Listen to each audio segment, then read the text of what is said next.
My name is John Schraven. I'm on the board of Franklin County Animal Rescue. And tonight we'd like to talk about, or to bring you an update on what's been going on and get you excited the way we're excited about what's going on there, and start that conversation going. So as my guest tonight, I have Karen Mitchell, who's the president, chair of the board. So Karen, thank you for coming. My pleasure. Can you give me a little sense for what the history of Franklin County Animal Rescue is? Sure. This organization has been around for a long time. It's been around since 1964. It's been helping animals all that time, ever since it was founded by volunteers. And over the years, it's moved from several locations, the most recent one being at 30 Sunset Meadow. And a lot of your viewers probably know that over the last year or so, the shelter had gotten into financial trouble and it had closed down. We're really excited to say that it's reopened now. It's just so gratifying. It's been a huge pile of work to get it reopened. The good news is that the shelter never went fully under, so there's not a lot of debt. There's not a lot of bad bills out there. The board was very smart back then about closing it down before any permanent damage could be done. Mm-hmm. And at this point, we've reopened it. We're moving full steam ahead to being fully reopened. We're not quite fully reopened yet. Right now we're taking cats. In the future we'll also be taking dogs, and then we hope to reintroduce the humane education programs and other things that we had been doing in the past, based on the support that we're getting from the community, which has been growing. So when did it open? It opened on October 12th. Okay. Thursday night. A little bit of a soft opening. Except we did have 4 adoptions that night, so that was really, really exciting. Wonderful. Yeah. So we've got cats in there now. Like I said, we're not quite doing dogs yet, but we have a number of wonderful cats in there right now. Can I tell your viewers about them? You can tell it. Yeah. Oh, we have Blue, and Blue is this doll. He's all gray, short-haired cat, golden eyes. He is just the coolest dude, and if you let him out of the cage, he likes to sit on the front desk and just keep his back to people who walk in and just keep an eye on everything that's going on there. He's not great in a cage, so he doesn't show himself off well in a cage, but if people come in and they want to get to know him, if you're looking for a cat to really class up the joint, that's going to be Blue, because he is a classy guy. Now, if you're looking for somebody to rule your joint, you're going to have Toki. Have you met Toki? I don't think so. Toki is the king. Toki is the king. He's white. He's humongous. Yeah. He looks like the Marshmallow Man. Uh-huh. He's just crazy fun, and so he's also very regal. He likes to sit on his director's chair and supervise everything that's going on at the shelter, so he's wonderful. Then if you're looking for a cat that's more sort of demure, you could come in and meet Kate the cat, and Kate has a little goatee. That's what makes her really noteworthy. Is you look at her and you look away and then you look back again, because she's got a goatee just like Johnny Depp. Very cute, sweet. We have a lot of tiger cats in right now, so we would love people to come meet them. Anyway, I digress. That's okay. That's all right. How many cats do you have right now? Oh gosh, I couldn't even say. We're up over a dozen, and we have a lot of appointments set to be taking in more cats, because there's really built up a pent-up need to take in animals in this area. And so within the first few days of being open, we got a lot of calls from people who've said, I've been sheltering this litter of 9 cats and now I need your help with it. Okay. So we already have a good number of cats in there. We're looking at becoming full very soon. So if people want to come adopt, this is a really great time to do it, because we will be dealing with this pent-up demand for the next probably 6 months. Okay. So is there a limit to the number of animals you can take right now? Oh, sure.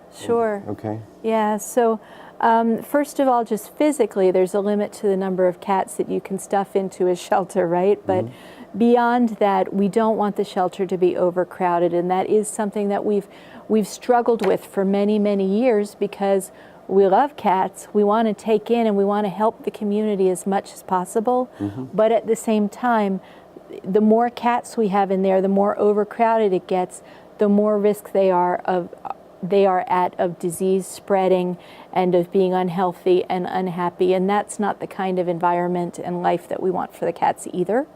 So we're really working a little bit differently now in that we're asking people, unless it's a super emergency, to make appointments to relinquish their animals, and that helps us just manage the flow a little bit better and keep our cats healthier.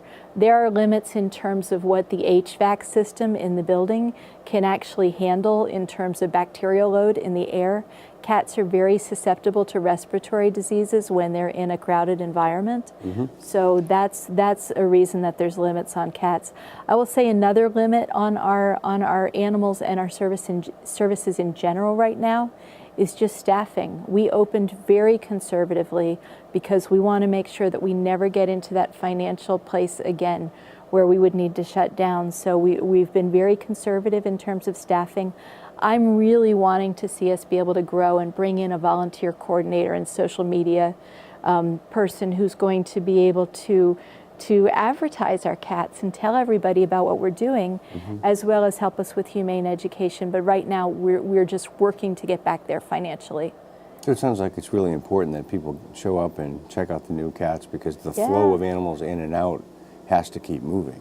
Absolutely. Right. Absolutely. How about dogs? Well, we don't have any right now, but we will be taking them in starting in mid-November. Okay. So what we decided to do, because we have a new staff, because so many things have changed in the building, is start with cats, which are a little bit easier, before we graduated into helping the dogs. For many years now, and there was a change over the history of the animal rescue, for many years, dogs were the strong need in this county. And it's changed over the last decade, and what we're really seeing is that there are occasional dogs with need, but there's also good networks of people to help with that. But there's a humongous need in our area to help cats as well. They outnumber the dogs that we get in probably 10 to 1, some vast ratio like that. And so that's why some of the reconfiguration that we did when we were closed, it was cat-oriented. That's why a lot of the messaging that people will hear from the Humane Society is cat-oriented, because the numbers are so bad up here. Is that a feral cat population issue? Part of it is a feral issue. You know, there's a lot of barn cats out there that are not spayed and neutered. There are people who are dumping cats in rural areas when what they really should do is be bringing their cats to the animal rescue so that we can take care of them and spay and neuter them. So that's definitely a piece of it, is ferals. A lot of the animals that we get are actually from senior citizens who have to go into assisted housing, or because of a death of somebody who was caring for the animals. I know we've gotten several cats just in our first few days back being open from those situations, and it's more common than you might think. And then the third source is just families that can't take care of them anymore because they're moving to some place that doesn't take cats, or they're moving overseas or something like that. So between those things, that's where we're really seeing that problem come from. Okay. Now, you mentioned the HVAC system before. Yep. I understand there have been some building improvements. Yeah. Tell me about that. Yeah, so we decided to make lemonade from the lemons, and if we were going to need to be closed, then what could we do to improve the animals' lives when we reopened? That building has been held together by, cleverly, by duct tape and paper clips for quite a long time. And so with no animals in there, it became a really opportune time to take a look at, well, what do we need in terms of HVAC improvements? We know we need them to keep the animals healthier. What can we do to better accommodate cats, given the, and dogs, given the changed expectations from society about what is humane shelter for an animal? So in the times when shelters started and shelters were new, simply the fact that the animals had shelter was good enough. But over time, we've come to realize as a nation that, or as a sheltering community worldwide, that if you give the animals room to exercise, they're going to be healthier and happier, and they're going to show better, and they'll get adopted out more often, and that sort of thing. So one of the changes that we've made over time is becoming a shelter that does not euthanize for lack of space. And that involves a lot of changes in terms of changing the way that the space is there. If you've got a cat that can spend 5 days in a shelter or be euthanized, it really doesn't matter what the space is like. But if that cat might be there for a longer period of time, then it needs more room to exercise and move around. Okay. So Will there be veterinary? Oh, yes. There? Yeah? Yes. We have a part-time vet from one of the area veterinary hospitals who's on staff with us, and we've had wonderful donated help from some of the veterinarians in the area as well. Nice. Yeah. So will spay and neuter be coming at some point, or? There was a spay-neuter today, but nice. that was an internal spay-neuter. Yeah. And I have a feeling that what you were asking me about was external spay-neuter for public services. We're not in a position to offer that right now because we do not have a full-time vet on. Our vet is very, very part-time. But there is an organization called Vermont Can that we partner with, and they have spay and neuter days up here about once or twice a month. So we help them publicize that. People who are interested in knowing about when the next one is can visit their website, but can also call us because we're happy to give out that information. It's called ICANN? VT Can. VT Can. VT Can. Okay. VT-CAN. And where do they operate when they're up here? They move around actually, so I'm not sure where they're working right now. And that's low cost spay and neuter? Low cost spay and neuter. Oh, yeah. nice. Okay. Yep. All right. How about the staff? You have some new staff people. We do. Yeah. We do. We have going well. really, really talented people, and they're putting in some long hours right now to get things up to speed again, to get things up and running again. And we're making a lot of improvements with this whole change. We're simplifying the adoption process. We're putting in the appointments for the relinquishments. We're going to be changing our animal record keeping system so that we're able to move people through more quickly and improve our customer service and also improve our care for the animals. So there's a lot going on right there right now. So what is the relinquishing the service right now? You to bring the cat in or bring a dog in? Yeah. I mean, so we're open for that purpose. Well, first of all, don't bring a dog in until November. Right. Okay. And second of all, call us before you bring the animal in, because what we'd really like to do is help you find a way that that animal might continue to work with you in your family. So very oftentimes, people will say, I've got to get rid of this cat because I can't afford to feed it, or I've got to get rid of this dog because it's being mean to my other animals or something like that. And if we know about that, we may be able to give you resources that can help you with that, whether that is access to dog training, whether that's pet food that we can distribute to folks who need it. Whatever it is, help with litter box training, all that kind of stuff. We're happy to help with that sort of thing, with keeping pets in their homes. And that's a big part of why cats and dogs get relinquished. The other piece is if it's just a situation where the animal can't stay, like the caretaker has passed away, then we'll say, is there a safe place for this animal to stay for a week and a half until the 18th, when we have an opening for an appointment, because that's when we're expecting to have the population of the shelter down so that we can responsibly take that animal in and care for it. Okay. And so if the shelter is full and somebody has a cat, or November 1st, a dog, you working with other shelters in the area and to make sure that animals are not homeless? Well, we definitely will work with other shelters in the area. One of the things we did when we started getting calls about cats this time is call up the Chittenden County shelter and say, hey, how are you guys doing? Can you take any cats? And they said, no, we're making appointments out into November last week. So we're not the only ones with a cat glut. Right. We are a county with not enough people petting furry things on their laps, so we need to get more cats out there in the community. So we will do our best. We know that we have a responsibility to the animals in our care, as well as the animals that have not yet entered our care, and it's balancing those things that we need to do. Okay. So what are your hopes for the future? Oh gosh, really? Yeah. We've got a couple hours. Well, for the very immediate future, I want to see us become strong and sustainable. We're still, we're just getting up on our feet again. We're relearning to walk in some ways.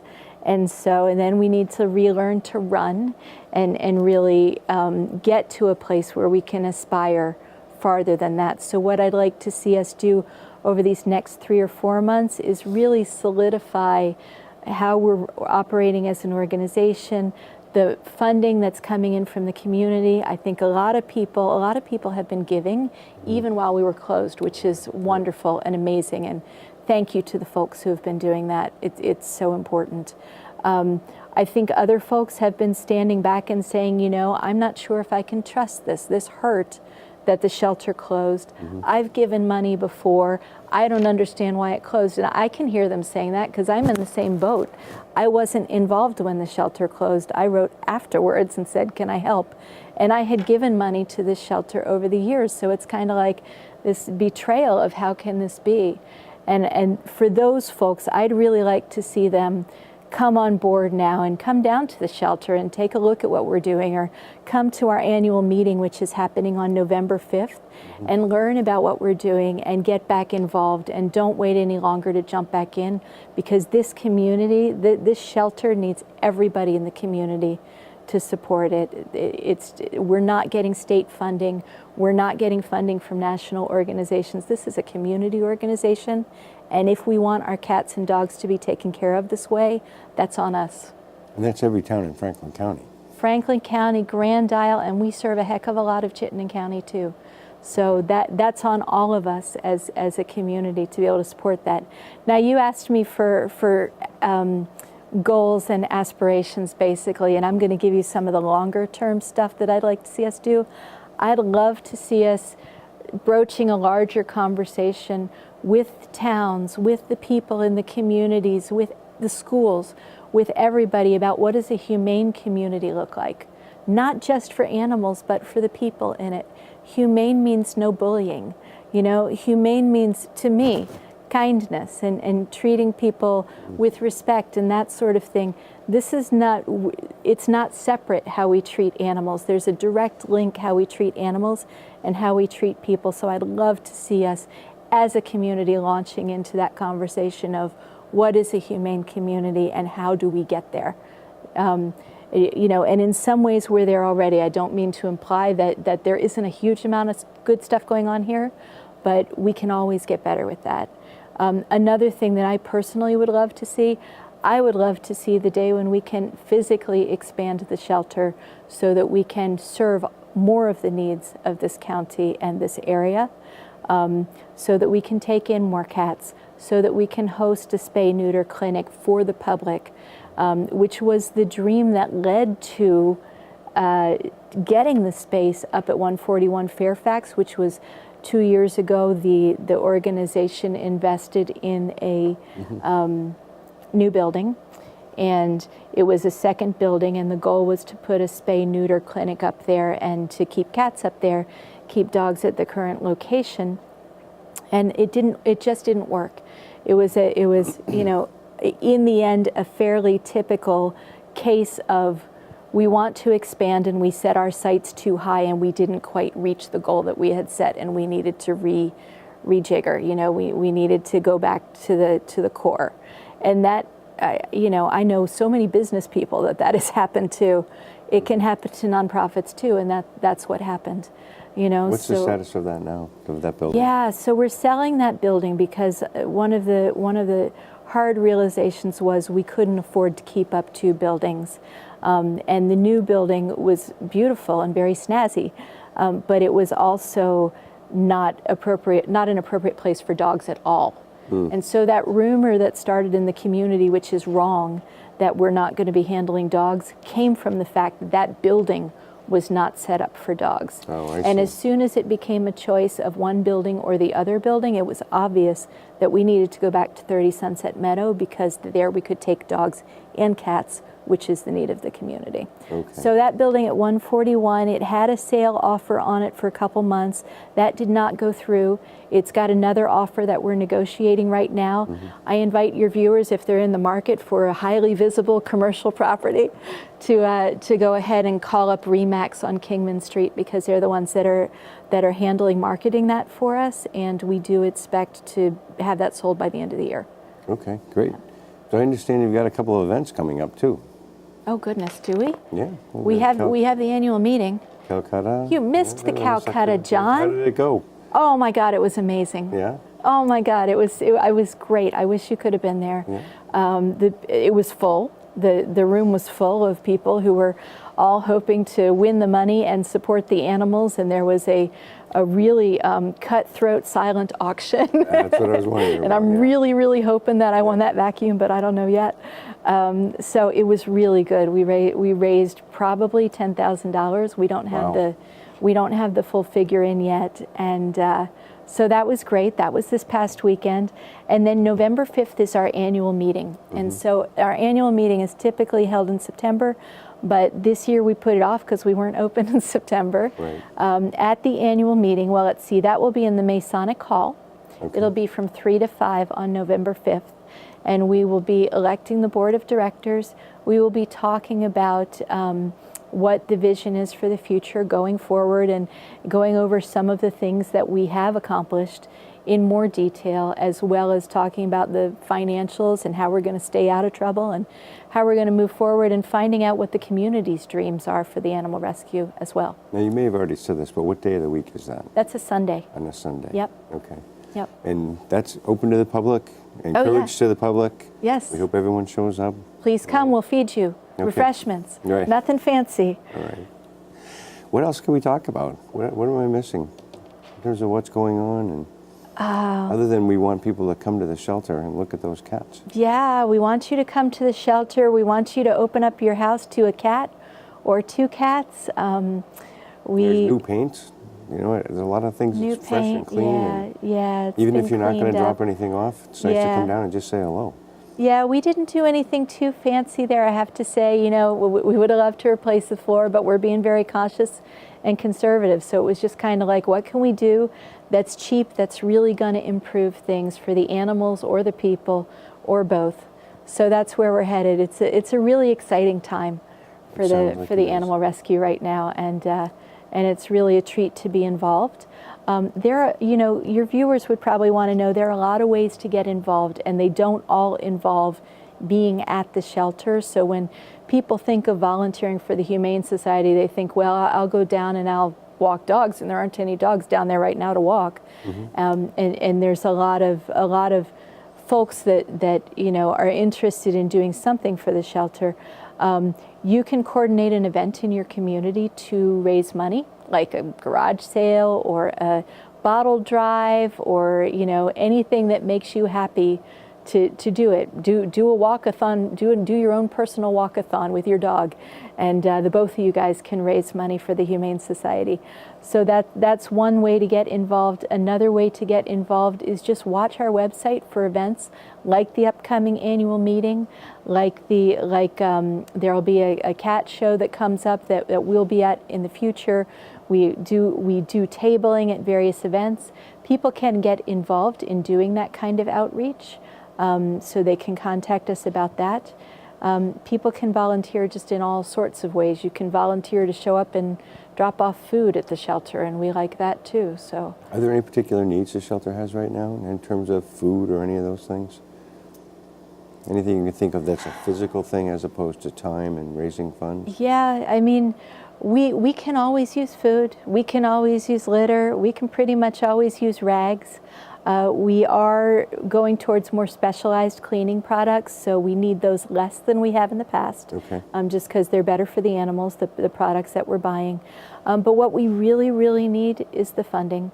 Honestly, if it's a choice between going to the store and buying $10 worth of stuff or making a $10 donation, I hope that people will consider making the $10 donation, because then we can use it to pay somebody to come in and spay and neuter a cat. They don't do it for free usually. So, or we can give out that money as resources. That's one of the things we hope to do in the near future, is have funds to help animals stay with their families when they're hurt or something like that. So, so making a donation that helps, they can become shelter heroes, which is specifically a campaign to help with the space upgrades, with the HVAC upgrades. One thing we haven't gotten to yet is installing windows so that the cats can see outside. Cats need stimulation to keep them interested. There are windows in the building. There are some windows, Right. but not in some of the cat areas. Okay. And cats like visual stimulation. They love, you know, if you know a cat, you know how much they love windows. We'd really like to put in windows for the cats. We haven't gotten there yet. So our shelter heroes can come in and do that. We're going to need kennel sponsors, all those kind of things. So there's a lot of ways to get involved. We would love everybody's help. Okay. Well, Yeah. thank you so much, Karen. Yeah, thanks for We're having about me. out of time. I do want to thank you all for watching. Please come visit the shelter. Come down and see the fresh paint, you know, the new staff. We'd love to see you. Thank you very much.